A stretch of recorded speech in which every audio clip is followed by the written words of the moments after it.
Zay ny amin'iny fa mandritry ny fotoana natanterahana ny fanadinam-panjakana no ankalazan'ireo mpino silamo ny iray volan'ny Ramadany. Betsaka nefa ny mpiadina no mpino silamo ary manana antso miantefa amin'ny fanjakana noho izany izy ireo. Toy izao ny tatim-pavao.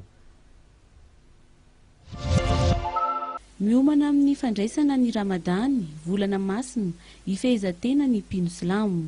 Ho an'ny teo anivony ny moské Ambatonakanga, ny fototra tamin'ny fampatsiahivana ny afatra fototra ho an'ny Ramadany 17 sy 20 ny vavakafanao isaky ny zoma. Afatra izay mifototra amin'ny fandriampahalemana. Misy ny atao hoe moral individuel mikasika le olona samy irery io. Ny hoe niezaka tokony ataony sy hanao ny zavatra rasy, fanao ny zavatra tsara mandrakariva, ny maîtrise de soi. Misy ny atao hoe moral familial. Ny moral familial dia ny fomba fitezana ny ankizy, ny fifandraisan'ny ny mpiava. Dia ny fahatelo misy atao hoe moral social. Ny moral social dia ny fifandraisany ao anatin'ny fiarahamonina ankapobeny, na silamo anao na sy silamo anao, dia tokony hoe ifanaja. Io no atao hoe respect mutuel zany, ary mitandrina mba sy anao rasy fa anao mandriva ny tsara. Dia ny faefatra misy atao hoe moral de l'État. Ny moral de l'État dia ny fifandraisan'ny mpitondra sy ny vahoaka hoentina.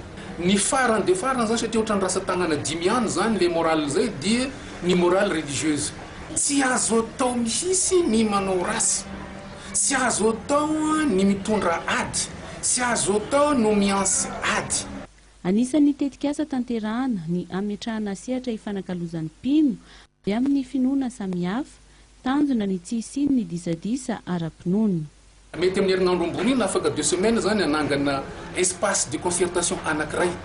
Zay ifanaraserahan'ny kristiana sy ny silamo, ny olona spino na ataontsika athée mba hampisy échange satria ny tanjona araky ny lazaiko ambenombeny dia ny filaminana amin'izao tontolo zao aloha. Amin'ity taona 17 sy 20 dia mifanandrify amin'ny fanatanterahana ny fanadinam-panjakana ny Ramadany ary miantso ny mpitondra hanome lalana ny mpiadina silamo hitondra ny akanjo mampiavaka azy ireo eny amin'ny toeram-panadinana.